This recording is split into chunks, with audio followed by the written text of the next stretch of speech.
What is up, though, Lions fans? It's your boy, Motor City Don P. We are back here once again, and you already know what time it is. It is time. The Lions sphere. Um, I'm sure you've heard the news. There has been some news. So we're going to get into that today, along with some other things. Got some free agent opinions for your Detroit Lions. And as far as what should we do with them, got the Rodwood news. Got some Jamel Dean news. So we're going to go ahead and started. You know that one thing is for certain and three things are for sure. When you see me in front of your TV, number one, the Motor City Cats are indeed back at it. Number two, we came to give you stats and not none of that static. And number three, perhaps the most important number of them all, number three. We want to make sure you keep your Lions news pragmatic. And you may be asking yourself, how, Don? How, Mr. P, does one keep their Lions news pragmatic? Well, it's very simple. It's easy. I'll tell you. Smash like button, subscribe, share with your peoples.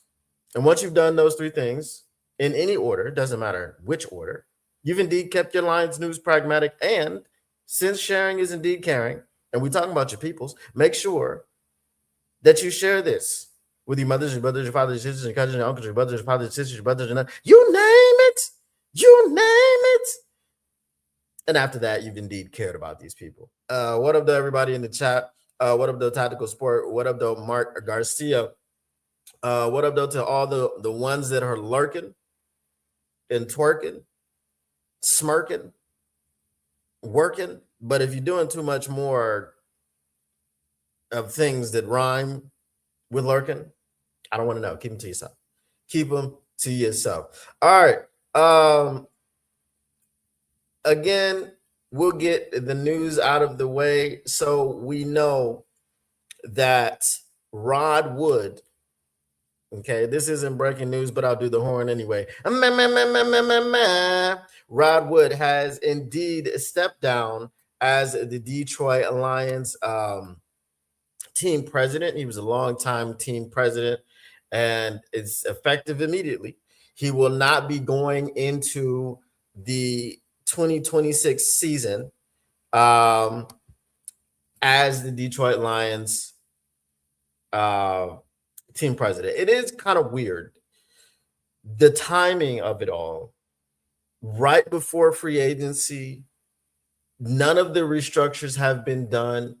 Jared Goff still has a massive cap hit. Amon-Ra St. Brown still has a massive cap hit. Penei Sewell still has a massive cap hit. So why did Rod Wood retire today? We're going to check this out. This is an article by Malik Brown. Shout out to Malik Brown. He must be a cool dude. You know, most people named Malik are.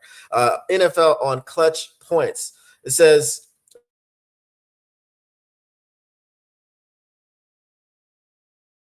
Lions president to retire before 2026 NFL season. The Detroit president and CEO Rod Wood will be retiring before the 2026 season, according to ESPN's Adam Schefter. Detroit Lions president and CEO Rod Wood has announced that he will retire before the start of X, formerly Twitter.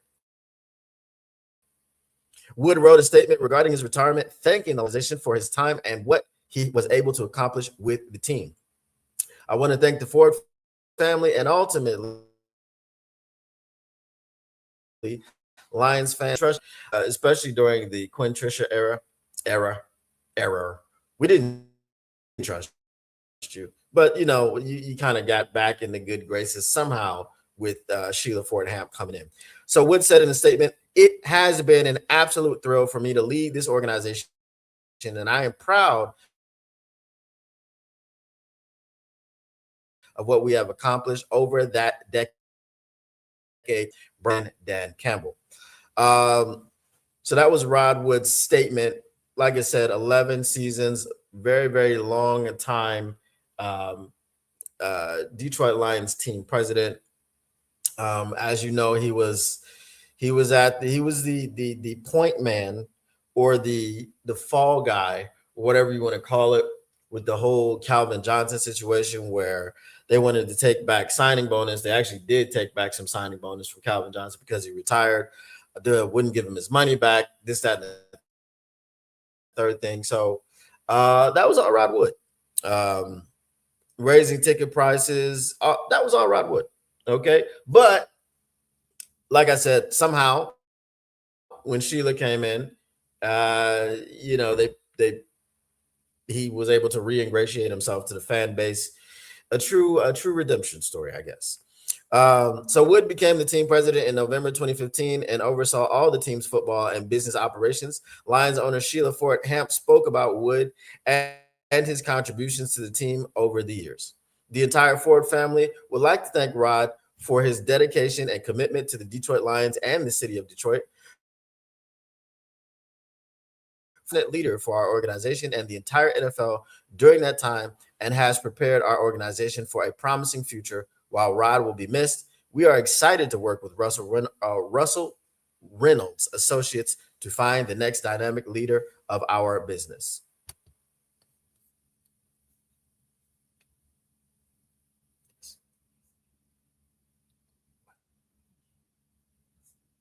One second.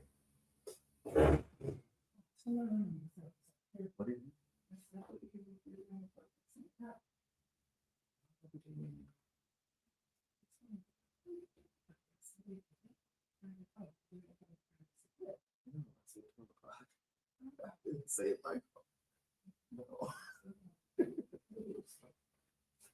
Yeah. Yes. All right.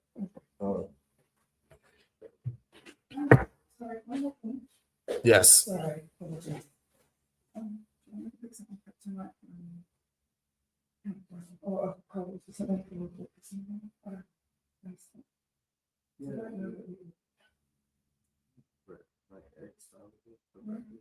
But that's why I said pasta is cold with eggs separations.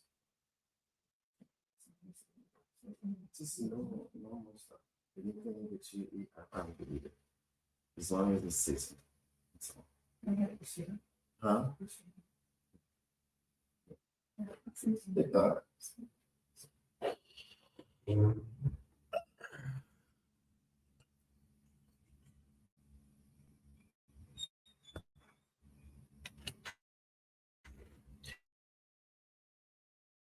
All right. For their next president immediately, and Wood will stay. Very weird. Very weird that they are going to search outside when you have an instrumental in getting all of these contracts done, all of this money with all of these people that are under contract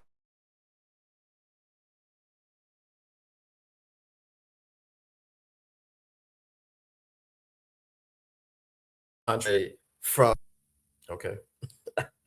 I'm back. I don't know what happened there. They're just a few restructures away from $115 million of cap space. And that's just Amon-Ra St. Brown, Jared Goff, and Penei Sewell. So this is the guy who's done all of these things. And he's also interviewed for team president positions elsewhere. If you don't want to let that guy out of the building, it's very simple. You just hire Mike Disney. So it's very weird that they've hired an outside firm and they're going to be searching for a team president when they have an obvious candidate underneath their noses. So if Mike Disney gets out of the building, it's not that no one else can do contracts the way that Mike Disney can.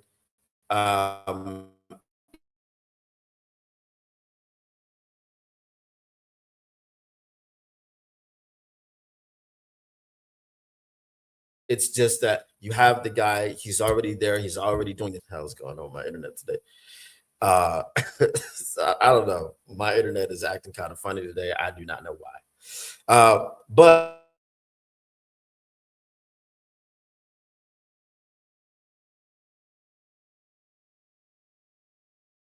Yeah, I don't know what's going on, guys. I swear. This the same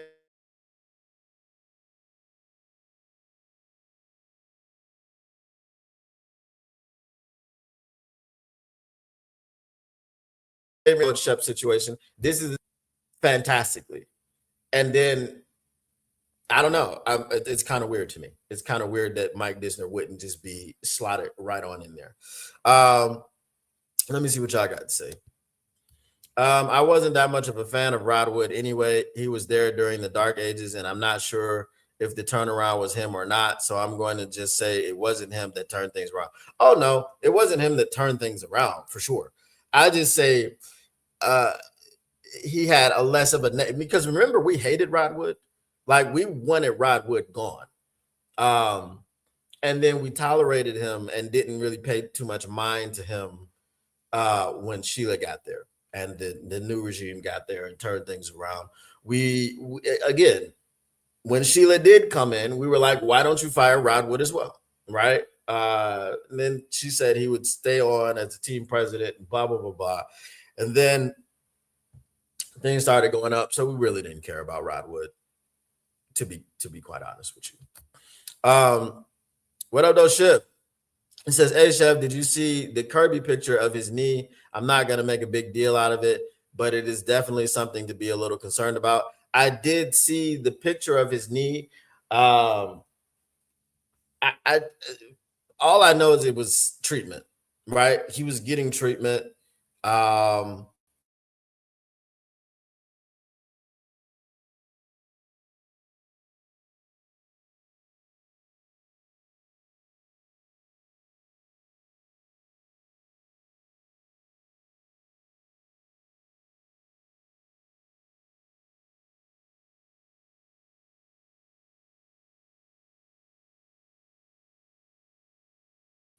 it wasn't surgical.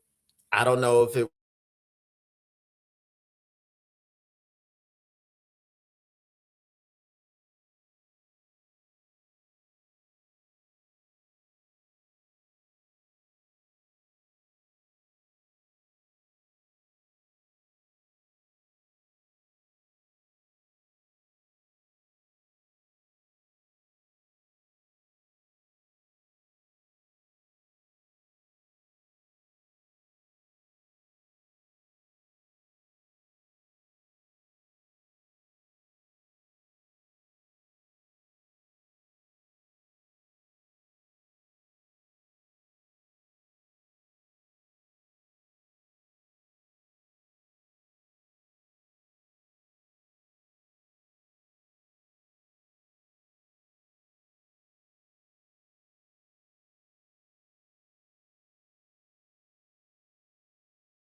okay, if it happens again, I will just reset the router because it did kind of like log me or lag me out. So like I said, I don't know what's happening. This is the same internet I had yesterday. It's the same internet I've been had. So I don't know what the deal is today. Um uh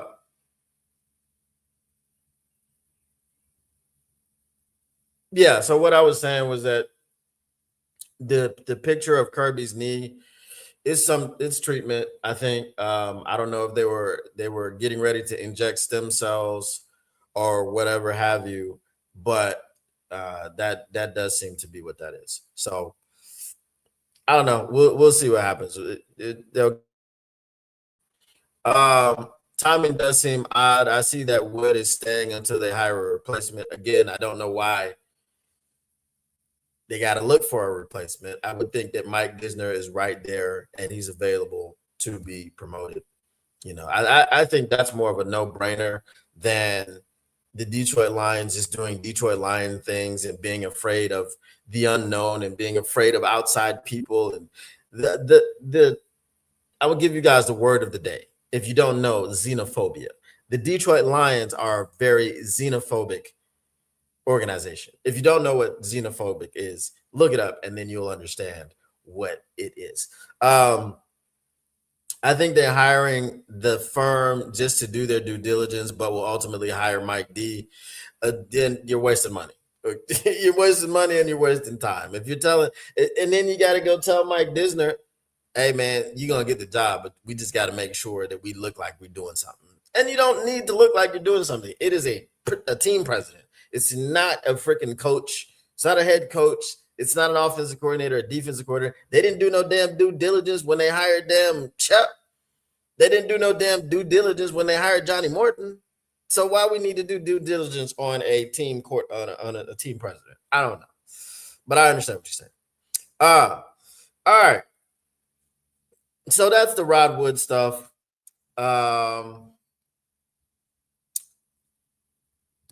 Good luck, Rod. You'll be missed by someone. You know what I'm saying? Somebody will miss you. Won't be me, but I really don't. Yeah, it doesn't bother me either way.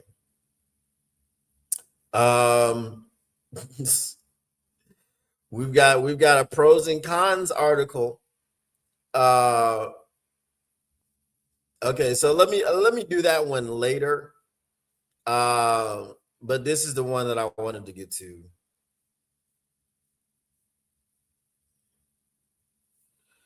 Let's see.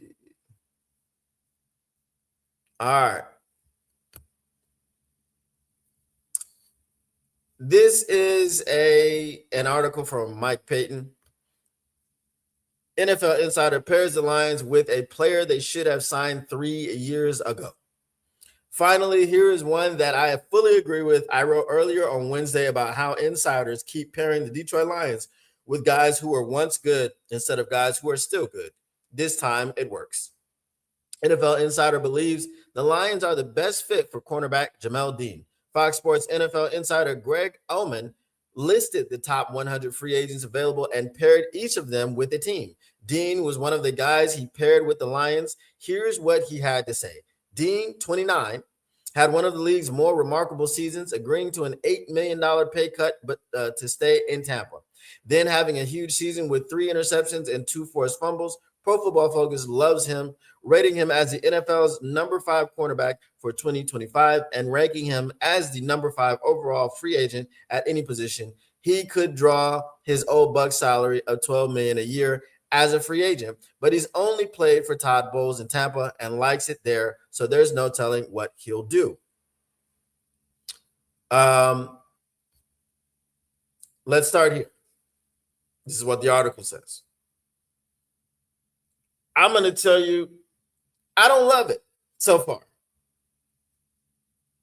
I'm not the money guy. We don't have enough money. You all know that. But here's the thing. You just paid DJ Reed $16 million a year. He's cheeks. Now you want to pay Jamel Dean $12 million a year. What happens with DJ Reed? Because I'm not concerned about Terrion Arnold because he's here. He was drafted to be here. He's not going anywhere. Are you moving him to the nickel to play that star position that he played at Alabama? What happens with Terrion Arnold when you've got roughly $28 million per year? I know the AAV and the actual money is not the same. Okay. What happens when you have almost $30 million a year tied up in the quarterback position? Actually would be $30 million a year, depending on whatever Terrion Arnold's salary is, because he's not playing for free. So you got $30 million a year tied up in the cornerback position. That doesn't make sense to me. Maybe they should have done this last year. Maybe they couldn't have because he did take an $8 million pay cut to stay in Tampa Bay. If he took an $8 million pay cut to stay in Tampa Bay and then he comes out of Tampa Bay, wants to test the free agent market, He's definitely not taking that same pay cut. Um,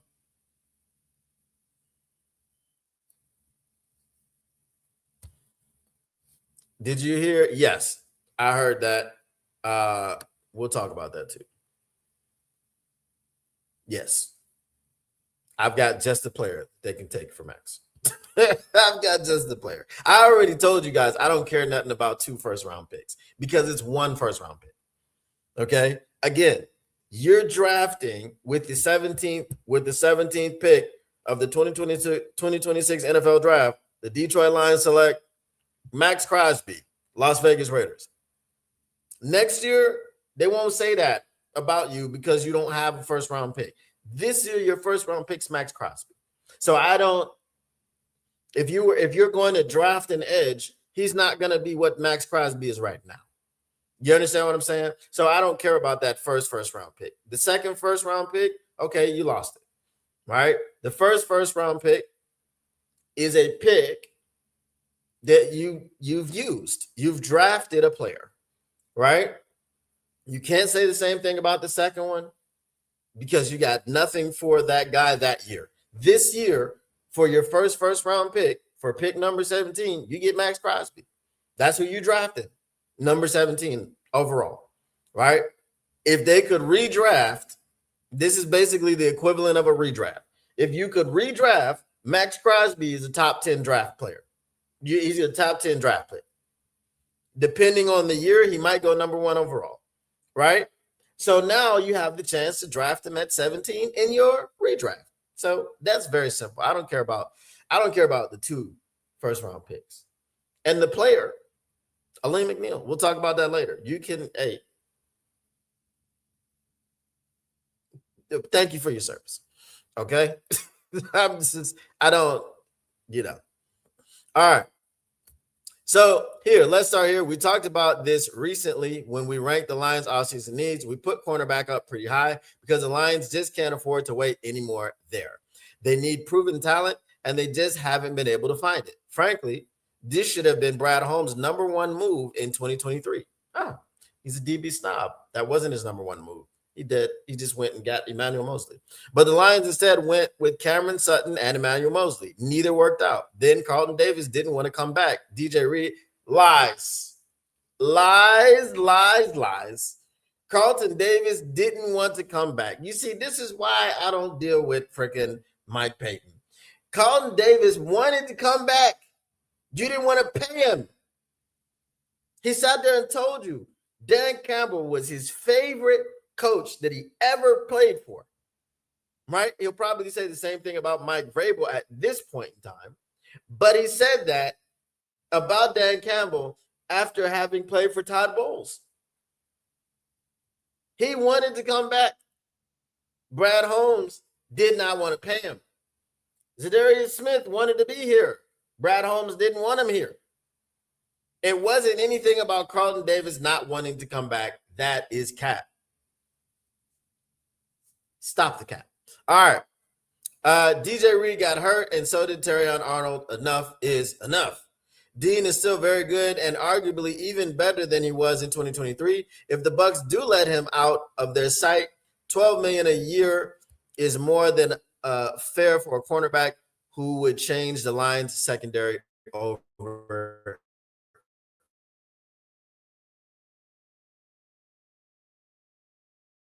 night.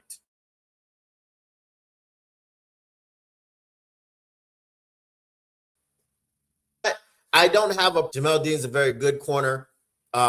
He's fast, he's long, pause.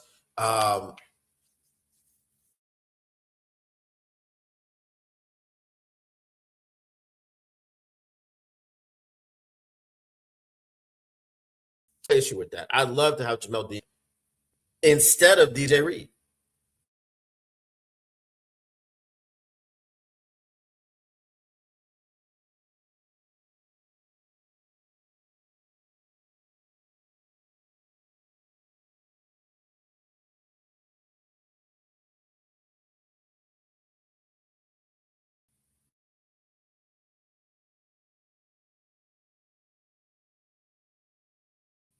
The problem is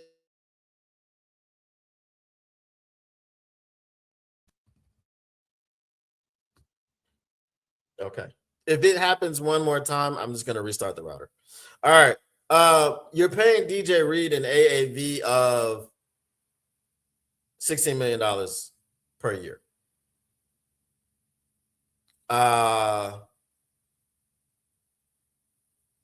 He's not elite. Jamel Dean is closer to elite than he is, but I'd say he's above average.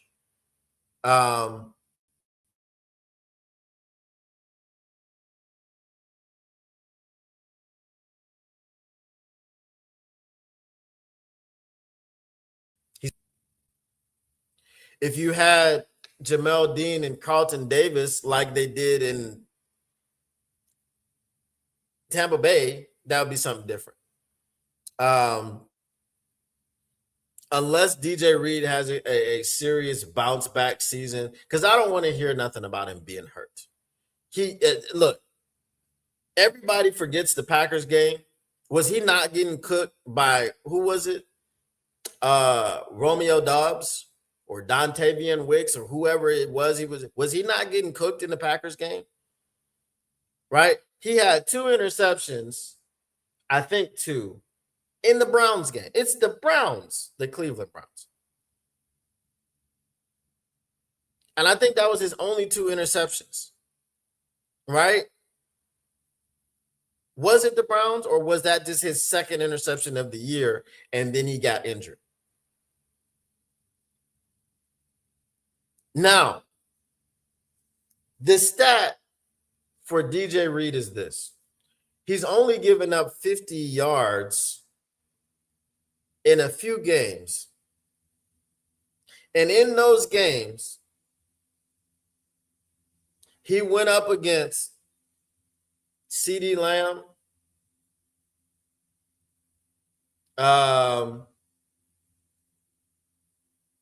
who was it? I don't have the exact, but basically these were elite wide receivers. It was CeeDee Lamb,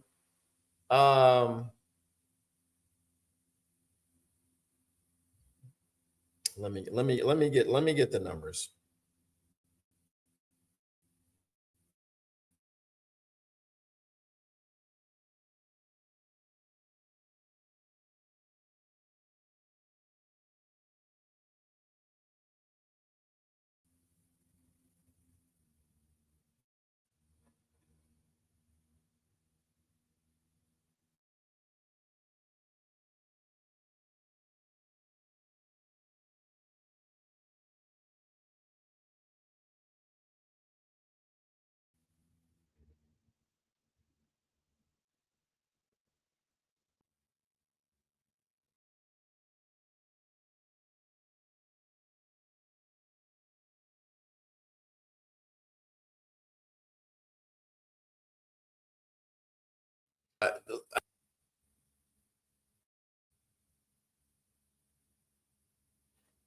Yeah, something's going on with my internet right now.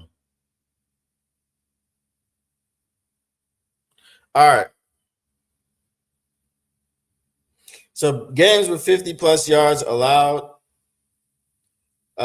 Week 15 versus the Los Angeles Rams, Reed allowed his season high in yardage, giving up approximately 68 yards in coverage. That was against Devontae Adams.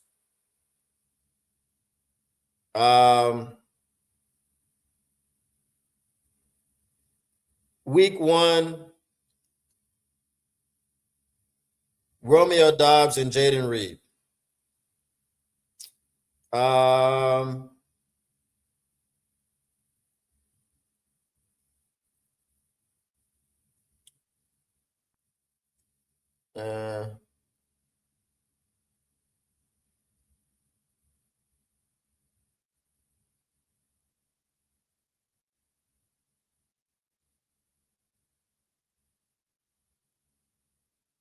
Now his numbers are skewed.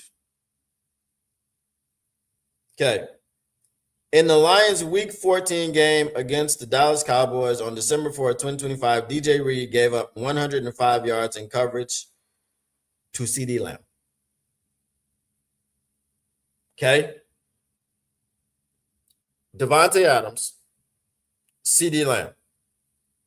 Those guys are in the elite conversation, not even conversation. We know Devontae Adams is elite, even though he's older. We know CeeDee Lamb is purportedly elite. Romeo Doubs and Jaden Reed are elite in whose book? I don't know whose book they're elite in, if they're elite in anybody's book. Okay. But here's the thing, you're getting paid $16 million a year. So you're getting paid. Carlton Davis gets paid 20. Carlton Davis is a guy that you expect to put on your number one receiver, and he erases him out of the game. He locks him down. DJ Reed was your Carlton Davis replacement. So what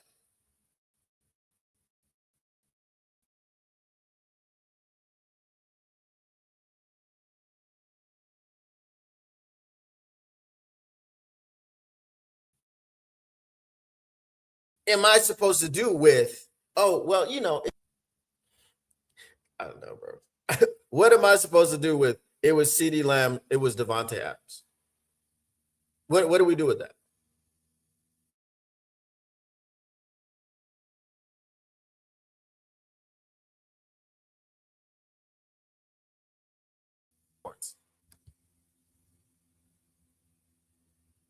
Yeah, I'm just gonna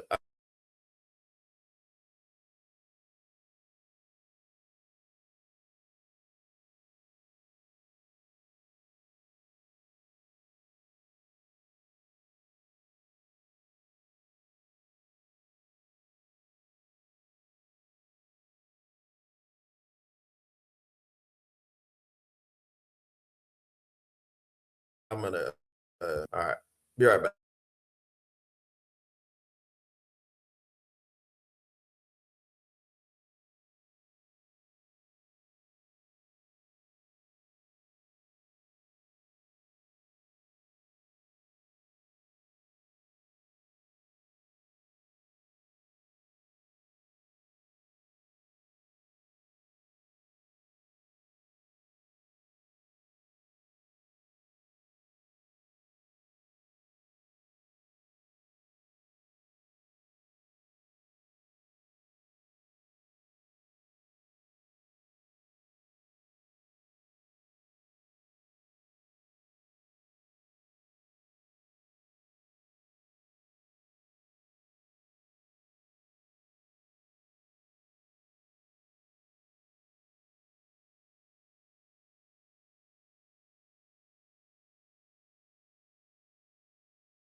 All right, we back.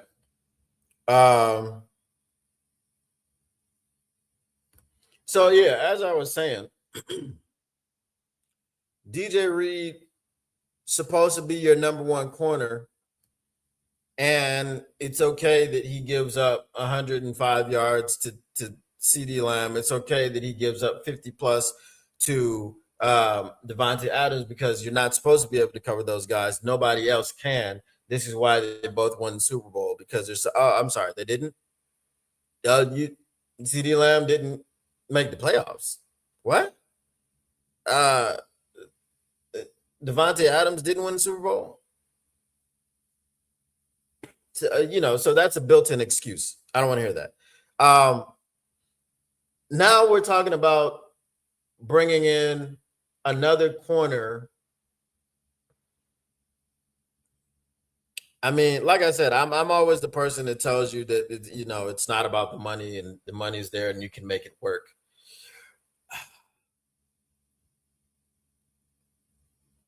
I'm just starting to think that they don't know what they're doing at the cornerback position. Brad Holmes calls himself a DB snob. For sure, Kirby Joseph and Brian Branch are solid. We don't know what's happening with Kirby Joseph and Brian Branch this season. We know Brian Branch is going to miss significant time. He's not going to be back until maybe late November,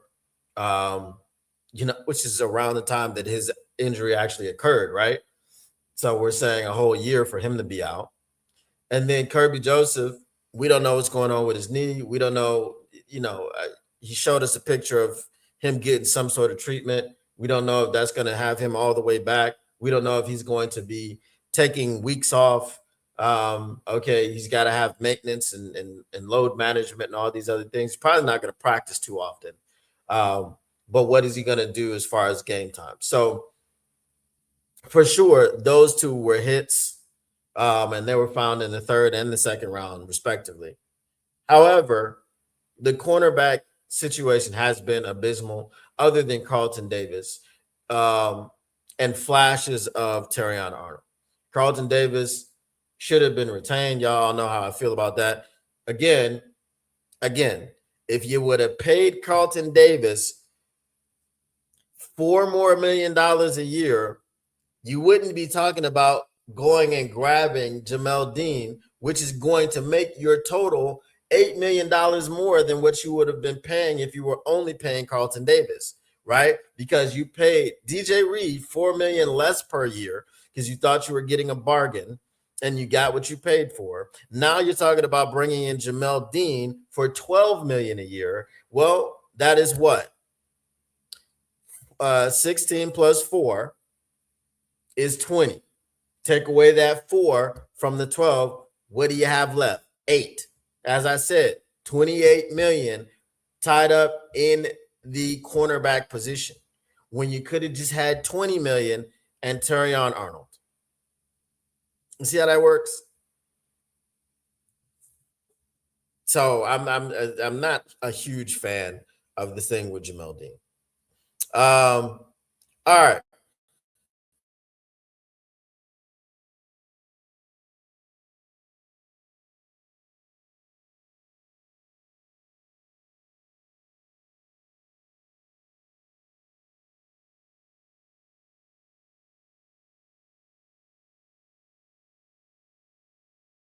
To the Max Crosby situation.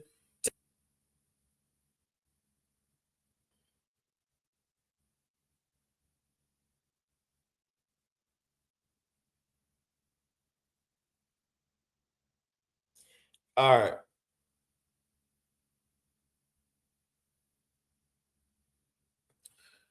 Tactical Sports says, I really think that the Lions should move TA to the star position and work on the cornerback position in the FA and draft.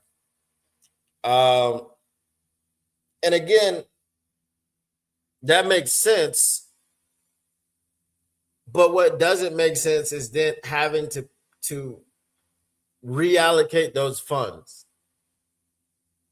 And you've got to fix it. You've got to do something. If it's Jamel Dean, that's awesome. If not, great. We're gonna look at another DB situation in a couple minutes here. But I don't know. It's just the DB snob. He looks pretty clueless when it comes to DBs. Not DBs altogether, but cornerback DBs. What up to Irv Gotti? It's all good. We're struggling out here tonight. I don't know. My internet has been doing some things that I don't know what it's doing and why it's doing it. With McNeil, the money actually lines up, so that would be an easy trade if the Raiders want to do it. Okay, that is true. But you know what? I also don't believe that the Raiders want Aleem McNeil, but they might be doing the same thing that the Cowboys did with the Micah situation and saying, well, we need to get better in the middle. Cool. All right. You take Aleem McNeil off our hands because that contract right now is not looking, it's looking shaky, baby. All right. Let's look at the other situation regarding a defensive back. And this comes from Detroit Lions on SI. And y'all know it's usually the doc, but this is Christian Boer. All right. He says pros and cons of Lions trading for Minkah Fitzpatrick. So a big name may hit the trade market as the NFL offseason commences in 2026. Miami Dolphins safety Minkah Fitzpatrick is reportedly being made available for other teams, according to NFL reports Wednesday. This could be an intriguing target for the Detroit Lions, who have some injury concerns heading into the offseason at the safety position. This news is the latest information amidst a flurry of moves the Dolphins have made in an effort to clean up their salary cap. On Monday, the Dolphins announced that they had released 3 players, including wide receivers Tyreek Hill and Nick Westbrook-Ikhine, and offensive lineman James Daniels. The team also recently released Bradley Chubb. Fitzpatrick is entering the final year of a 4-year extension. Originally signed as a member of the Pittsburgh Steelers, he began his career with the Dolphins, but was traded to Pittsburgh 2 games into the 2019 season.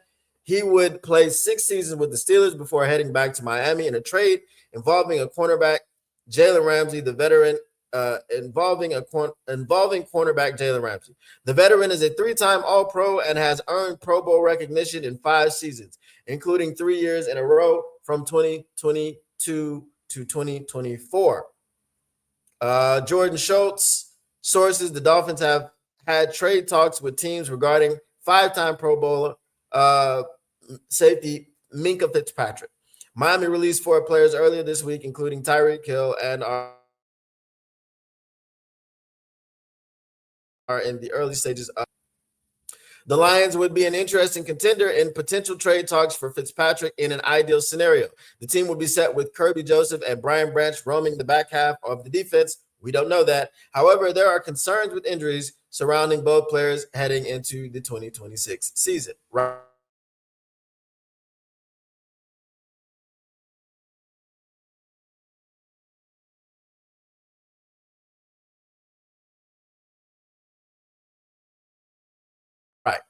Joseph is some reports on his future and what this injury could do are less than optimistic. Branch, meanwhile, tore his Achilles in December, and the length of that recovery could force him to miss the start of next season. As a result, the safety position may be one of the bigger needs than previously anticipated. This would potentially make them active in a search for a player to fill any void, and Fitzpatrick would be a high-end option. On the one hand, the addition of Fitzpatrick makes the Lions even more versatile in the secondary. If Joseph and Branch both make quick, full recoveries, Branch could slide back into the nickel position and allow Joseph and Fitzpatrick to roam as safeties. Durability hasn't been a major issue with Fitzpatrick, as he has appeared in at least 14 games in each of his seasons, but one.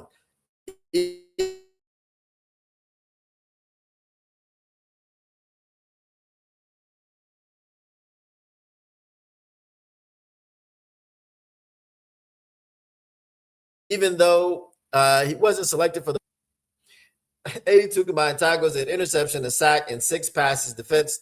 The issue for Detroit would come from a financial perspective. Fitzpatrick is still under contract through 2027, and a trade would come with the team taking on $15.6 million for the 2026 season.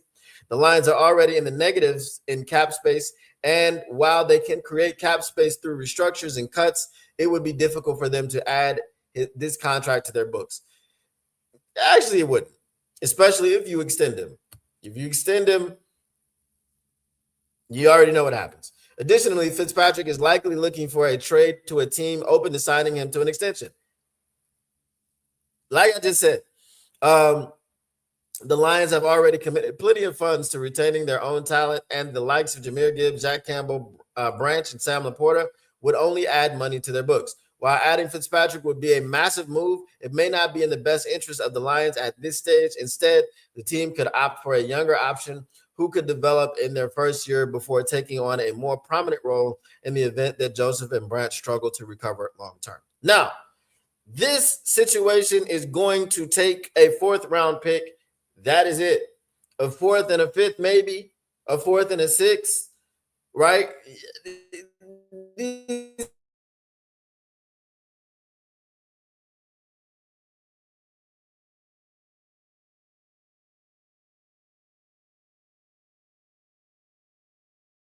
Always happen. This is this is going to be that situation that this year where you be like, damn, the Lions could have done that. They should have got in on that trade.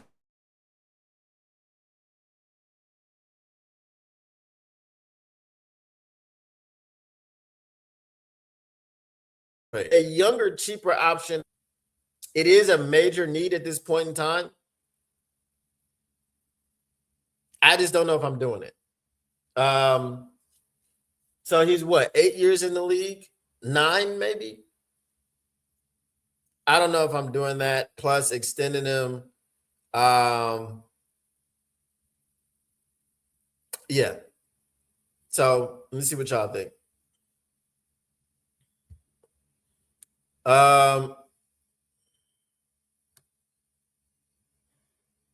Yeah, that makes sense. The Dolphins are cleaning up shop. They're also getting rid of Tua, from what I hear. Oh, they need to. They need to get rid of Tua. Yeah, I wouldn't mind him, but I don't know if that's. Can he get under the cap? Can he? Yeah, it's no issue. I mean, especially if they're extending him void years. It's a lot of stuff that they can do. And we've already talked about it. So when you tell me, oh, 15.6 million, I'm not even worried about that. But here again, you grab Jamel Dean.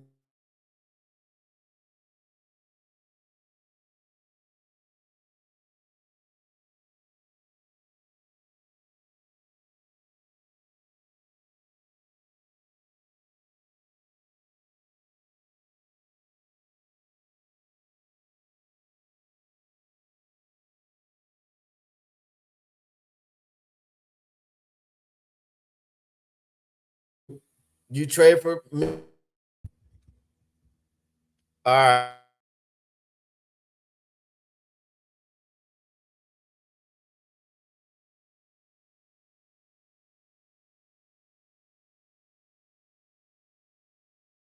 All right.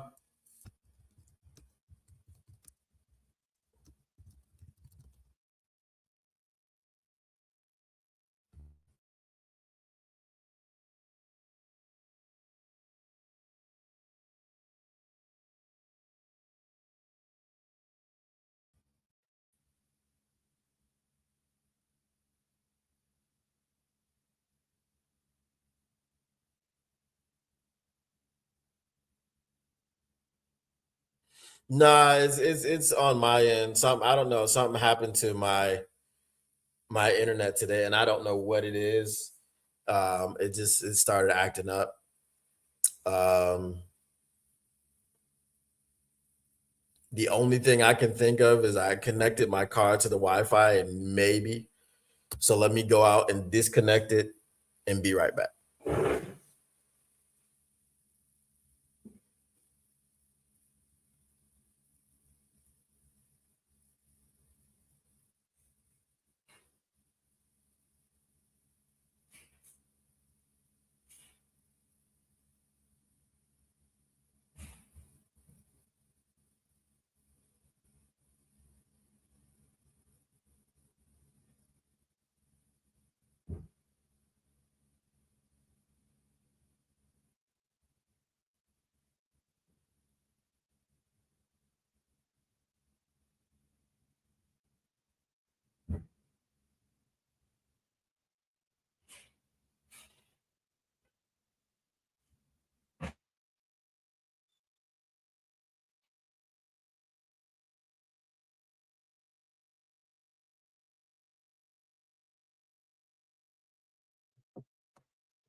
All right, let's see if that works.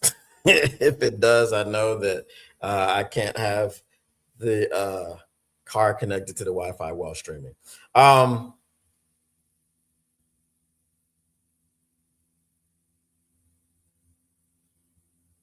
okay, so you signed up and couldn't log in.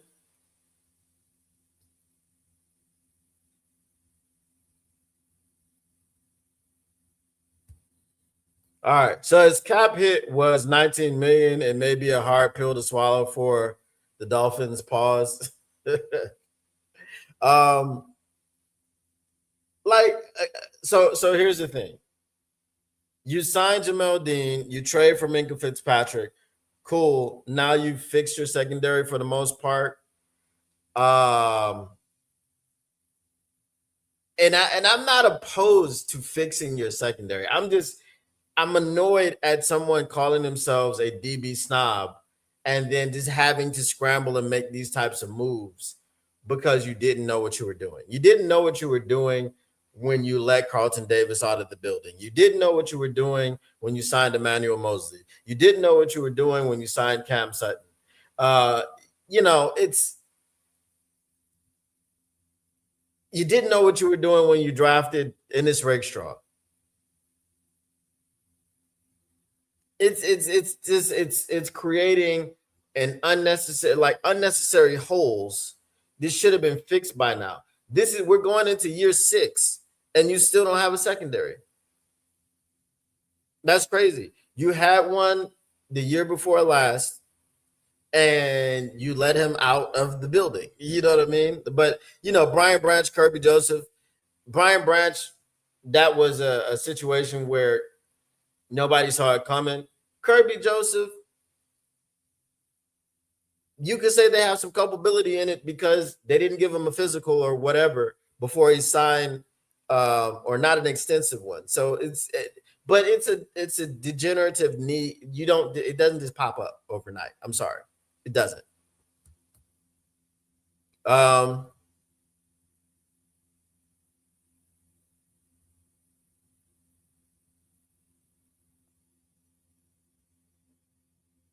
couldn't sign up. That's weird because when I tested it in the beginning, I could sign up without a problem. So that's something that I will check out.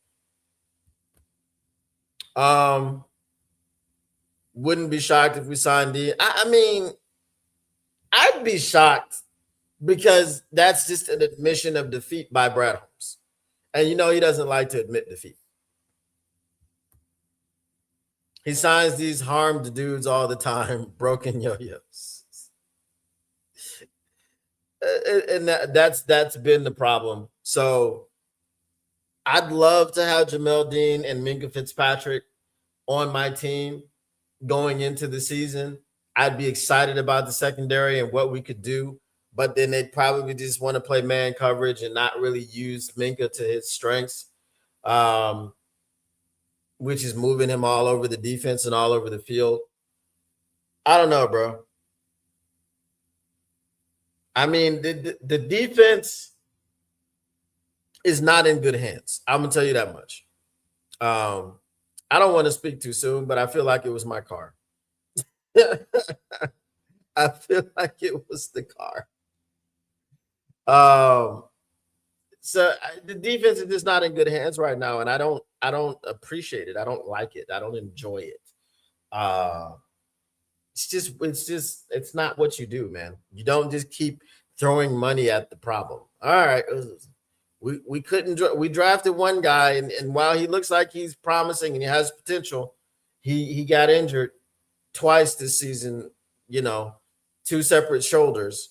Oh, the other guy that we drafted in the same draft as him, well, he can't get on the field because of his injuries. But I mean, if only someone had told us that missing the pre-draft process, the entire pre-draft process, while recovering from core muscle surgery was a huge red flag. And the fact that he had all of these soft tissue injuries in college was a huge red flag. If someone had only told us that about Ennis Rakestraw, maybe we could have made a different pick. Oh, Motor City Don P told us. Well, we don't listen to him. But maybe you should. Maybe you should listen to some Motor City Don P, because I told you, don't draft him. I told you not to do it, but you did it anyway. So that's what that is.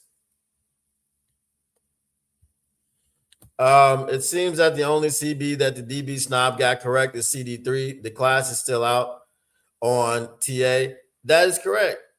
And CD3 is the one he let walk out of the door because he didn't want to pay him an extra $4 million. You see what I'm saying here? You didn't want to pay the man an extra $4 million. Now it's looking like you're gonna have to pay an extra $12 million if you sign Jamel Dean. That's what I'm saying. Didn't we sign Davis from Tampa Bay going back to the well again? No, we traded for Davis. We traded for him. If we had signed him, he'd still be on the team, and I wouldn't be complaining about him being on the Patriots playing in the Super Bowl.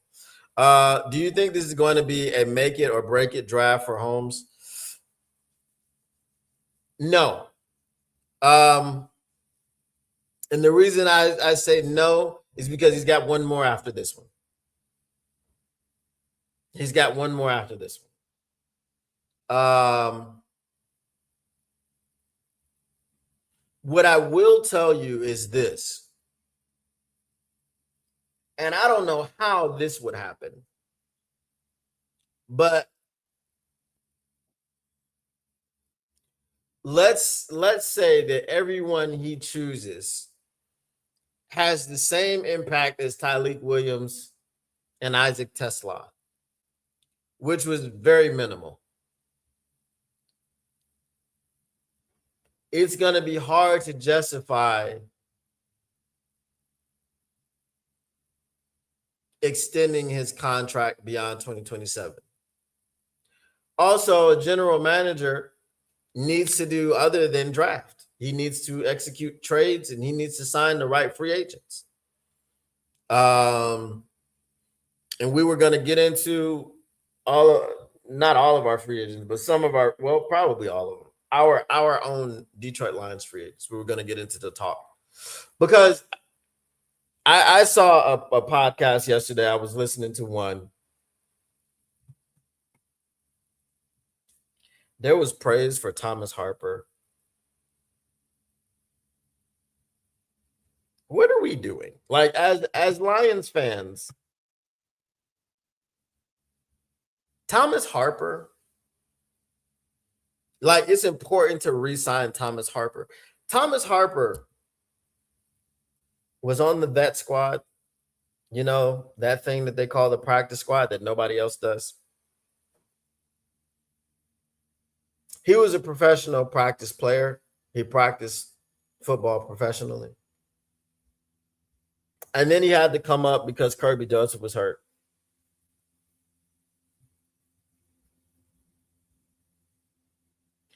And if he has to play again because Kirby Joseph is hurt, did y'all see Thomas Harper against the run in the Pittsburgh Steelers game? Did you see that?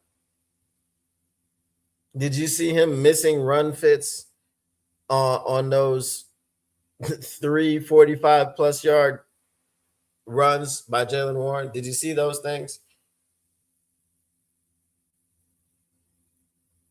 Thomas Harper should be your third string safety.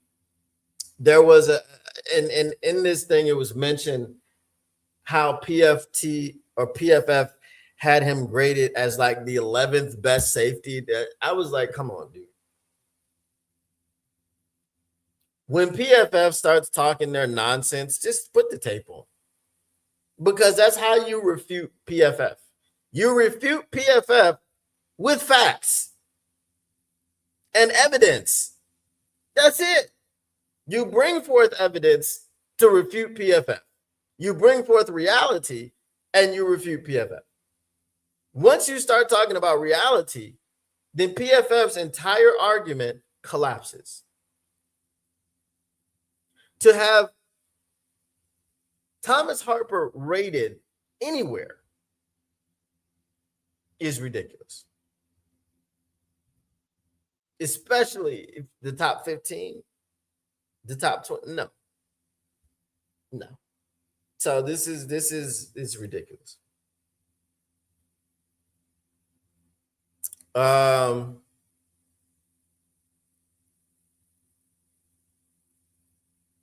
yes. All right. You know what time it is. Mailbag, mailbag. What you gonna do? What you gonna do when they reading you? Shinix, niggas, niggas, mailbag. Get your mailbag questions in. Get them in. Bask in it. It's crazy that it was my car the entire time. The entire time it was the car was straining the internet. That is crazy. Get your mailbag questions in, y'all. We better not go into the season relying on Thomas Harper. This is all I'm saying. Like, if PFF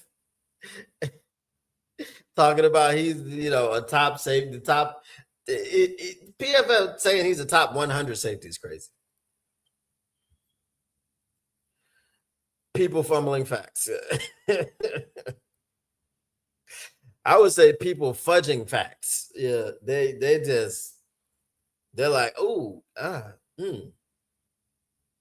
he runs a six flat 40, but he's a damn good safety. No, he's not. He runs a six flat 40. Not Thomas Harper. I'm just giving you an example of what type of stuff PFF does. So they fudge the facts. They just don't care about them. They're like, no. A fumble is an accident. A fudging is on purpose. You see what I'm saying? That's the difference. A fumble is an accident and fudging is on purpose. We are fudging the facts over here at PFF. What will the Lions do? Stay at 17, trade up, or trade down? What is your gut telling you? My gut is not telling me anything. And the reason why is because we don't know what they're going to do in free agency.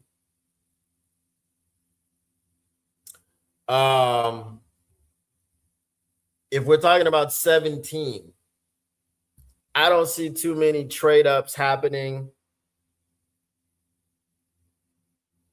Someone could start to fall, and you're like, oh, I didn't expect him to start to fall. So then you trade up. If the Lions trade up, I don't think it's going to be anything dramatic. I would say that they trade up a couple of spots, like to 15. I don't even know if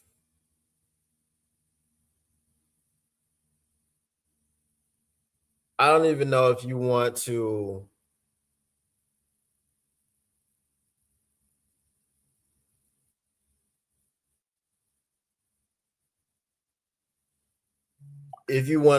try to trade into the top 10. You know what I mean? So, yeah. Yeah, after free agency, then we can see what their needs are. And the good thing about free agency is after the first week, everything is going to tamp down.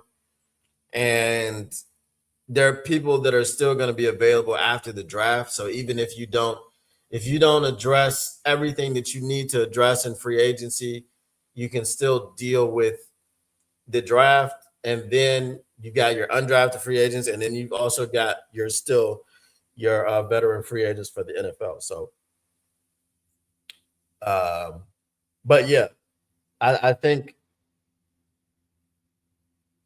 just think we need a really good free agent period. I don't think that we need a regular Brad Holmes free agent period. We need one that infuses talent and fills holes with that talent. This isn't a great draft to trade down, and the Lions don't have the capital to trade up. So I think that they stay put. I mean, you can tap into next year's capital to trade up. So I think they always have the ammunition when you're talking about trading up. Just like the Falcons traded up to get James Pierce. So that's why this year the Rams have their first round pick and the Falcons don't have one. So you could do something similar if you're the Detroit Lions, but I wouldn't really do it unless it's for someone crazy like Francis Maui Noah, or I don't even know if I would do it for Fanu, but a guy that you think is going to be the best tackle in the draft, and then you're bookending him.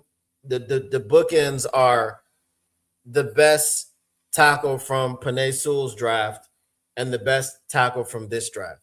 Those are your bookends, right? Edge rushers, good luck, right? You're not, right? So again, it's going to be even more emphasis on the pressure up the middle when you play against Jared Goff, because you're not going to be able to get around the edge. So that's the crazy part. I forgot where I heard this, but trading up for Downs or Styles, I think it was on a radio show. I was going to talk about the crazy thing is I didn't have enough time to talk about all the things that I wanted to talk about. And they said the offseason was slow. Yeah, we're going to talk about prospects and things like that at some point. Probably. So I'll shift the topic to tomorrow, where I was going to talk about our free agents. And hopefully there will be no more issues with the Wi-Fi. It's crazy. It's crazy that my internet was acting up because I connected my car to the Wi-Fi. That is crazy. And this is wired right now. Here, where what I'm sitting at is wired. So my whole joint was like,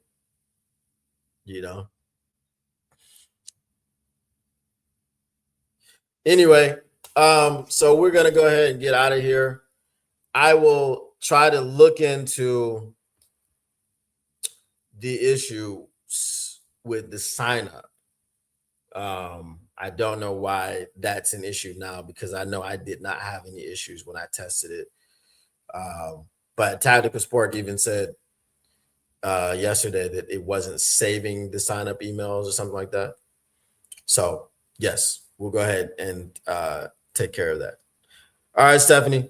Once again, the Motor City Cats are indeed back at it. We came to give you stats, not none of that static. Whatever you do, make sure you keep your lines news pragmatic. And we are out. Peace.